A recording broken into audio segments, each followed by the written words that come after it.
Now we get to talk to Mike Golding on the Sailing Anarchy report from Les Sables d'Olonne. Here we are at the beginning of the Vendee Globe, and this guy has gone around more than anyone else in this fleet. Mike, how are you, bro? I'm good, thanks. I'm good. We're in the final week, final countdown, so just looking forward to getting out there and going sailing now. You mentioned that that you felt like a gladiator about to be fed to the lions here with all these. Do you think you're going to overcome the lions this time? It's been a while since you made it around without a problem. Well, yeah. I mean, we obviously completed the race in 2:04 in third place, but even that wasn't without its difficulties. Finishing the race without a kill, unbelievable. So yeah. And the last edition, obviously, we're leading the race and dismasted. So I was pretty gutted by that, and as a consequence for that, I came back swearing not to get on an Amoca boat for another couple of years. How long did that take before you turned that around? 2 years. I did what I said. So I went Extreme 40 sailing and did 2 years on the X40 circuit, which I loved. It was a great sort of refresher, and got all your passion for the sport back and for the competition back. And in the last year, we were third in the Extreme Sailing Series, so we did a good job of it. I really enjoyed it, and it was great fun to do. But the Vendee was always looming. And you can't get this race out of your blood. I mean, that's what they all tell me. Yeah, I think once it's in your system, it's pretty hard to get it out of your system. And I'm very fortunate to be able to come back and compete in my fourth edition of the race.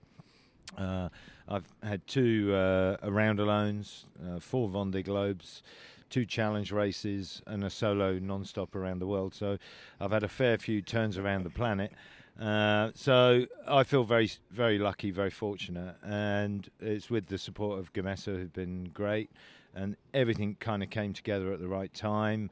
We had a good budget, so we were able to make a positive selection whether to go with the existing platform or build new. We've elected to go with the existing platform.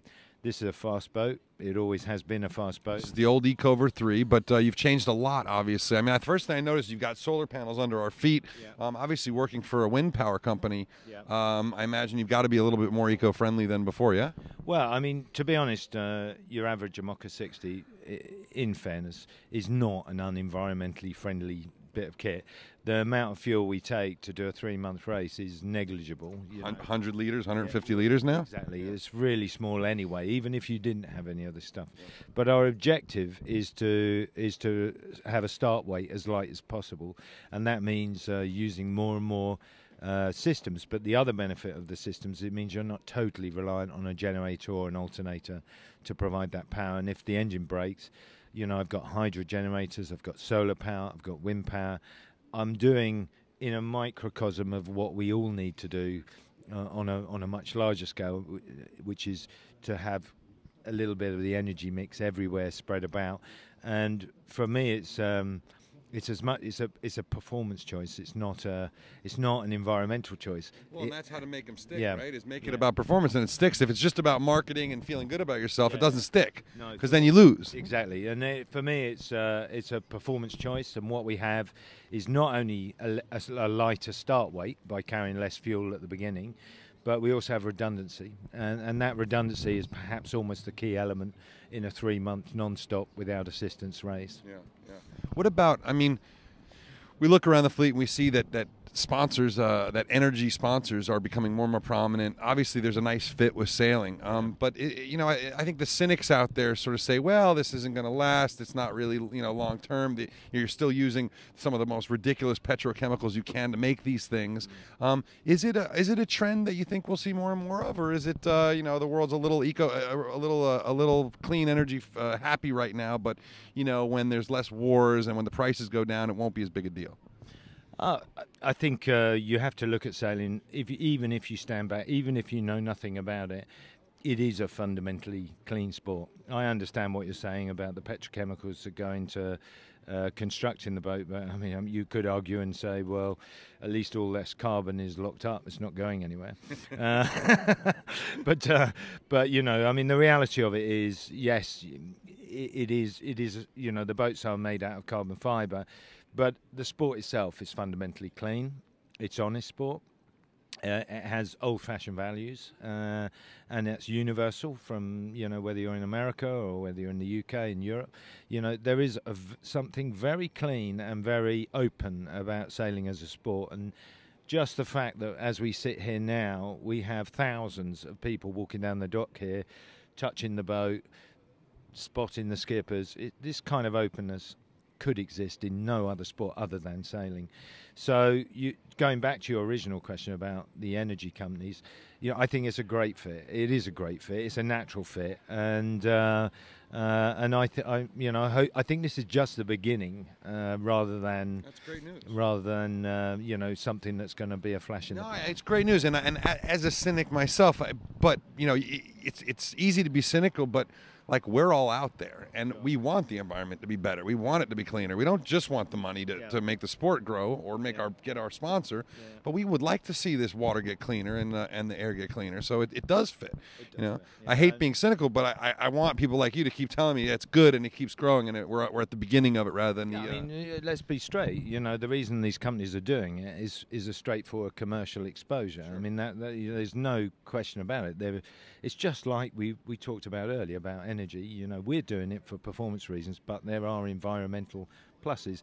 These companies are sponsoring these boats and energy companies, and that's great for the sport, and it's good for commercial reasons, and hopefully they'll do well out of that exposure, and they'll create more business as a result. I mean, in the end, everyone's in the game for something, right. And so long as the net goal, the net end product is positive, well, and I think it's undeniable. None of us can shake off the fact that we need to do something about our energy mixes in all of our countries, whatever's going on. So, why not? This is a great arena to demonstrate that. One of the cool boats here, and I'm sure you're going to have a look around it, is Acciona, who's the next generation of this boat. That's a really admirable project. Do you think it's been a lot easier for them because Owen Clark designed their boat to be engineless? A little bit easier for them to have those systems working properly, or not really? No, I think any of these boats could retrofit that system. I mean, I think with Acciona they've really invested the time in it from a technical perspective to make that project work. It's very hard for us to just snap our fingers today and say, go and buy a load of batteries and an electric motor and we'll make it all work. They haven't done that. They've really worked at this project over consistently. What we have, I think, is still the most competitive solution. What they have is the most it's a as good environmental solution, but I think their finish weight will be much higher than ours. So as a consequence, you've got to strike the balance between what your goals are. And I think Bubby's pretty realistic about his goals. He wants to do well in the race, and I think he can with that boat. It's a very fast boat, but I think realistically he's got a little bit of not lead acid, but he's got a little bit of lithium ion on his foot that he's going to be trailing around with him. So and he knows this. He knows that. But his objective, he's going to win if he just finishes, to be honest, because the reality is that's a unique project. Right. Whereas you've already got a third place, so you need to perform in order to make yourself feel good about this, correct? I mean, exactly. What about the field though? Okay, we're missing some of the superstars. We have no Bilou, we have no Mishdej, so we're missing some of the superstars. But it seems like a really deep fleet with some really fast boats. All those new Vendee boats, the Far boats are obviously still super fast. Yeah. What do you rate? I mean, I know you what do you rate your positives and negatives, your strengths and weaknesses compared to some of the newer guys and newer boats? I think what was interesting in the last edition is we had no idea. We had a lot of young guys. We had 30 boats. We had a lot of new boats, 12 new boats, in fact. And we set out in the race absolutely unclear whether we'd made the right technical choice in building this boat, because I was sitting here the same time 4 years ago looking at aircraft carrier style 1K monster boats with huge rigs and huge powers, and thinking I'd made the wrong technical choice. And I was sitting on the dock here literally thinking, oh my God, what are we going to do? But as it turned out, it didn't really shape out that way. And the other thing is, there was a lot of talented sailors, and Mish included, in that race. But what happened was the experienced guys gravitated towards the front of the fleet, and very quickly you found that it took a long time. Halfway across the Southern Ocean, suddenly you've got Jean Le Cam, you've got all the experienced people around you, and the newer guys had fallen by the wayside. Now some of those newer guys back then are now here again today, and you say they're not the superstars, but they're kind of are the new superstars. So who are you most fearful of? Most fearful of. I mean, I think Jean-Pierre is a big challenge. I mean, he's not a new guy by any stretch of the imagination, but I think Jean-Pierre's project has always been one to admire. They have a great team, and they put a really nice project together. If I were to want to swap boats down this dock, that would be the boat I would go for, without a question. Massive, Bank Popular, both great boats. Young guys, and in the case of Bank Pop, of course, second last time round. So he's with Britair, so he's in a strong and leading the Barcelona until they lost the rig. Exactly. Yeah. So there's a lot of good players here, but Barcelona and Vendee, you shouldn't not compare the two. The two are not comparable, and the minute is that because the Barcelona is the non-stop stop race? Yeah, well, there is that, but more's the point is double and solo are really, really different, and this race really sorts the men out from the boys. Well, there's no question that you are one of the men. I mean, this is like when you look up seaman in the dictionary. There's a little picture of a tadpole, and then there's you. But I think the important thing for you, be far enough ahead of Alex. Well, I mean, I think not to look at Alex is probably the best bet. But Alex and I got stuck side by side a few years ago, and that only ended badly. So I mean, the reality is Alex is in a unique place this time. I mean, he's a real contender, and he's got a great boat. He's gelled with that boat, which is unusual for Alex. He's had a tough 4 years with boats that he's had to try to believe in, even though the evidence didn't work. The evidence didn't seem to stack out, and now at last he has got a boat. But this boat's a light boat, and he needs to respect that. And I think Britain certainly has the best chance to win a Vendee of any time since the beginning. Yeah, I think with these two boats, we're in very strong shape. And I mean, going against me, I suppose I'm a little bit older. I find it a little bit harder. But I think what always happens with me is once a gun goes, and I see the boats around me, something triggers inside my head that just lets me operate in a competitive style. So, what about you're no spring chicken, right? You've done this a lot of times. You're I think the oldest in the fleet. No, I'm not the oldest. You're not? Okay. How old are you? How old are you? 52. 52. Yeah, okay. 52. I'm not the oldest by a couple.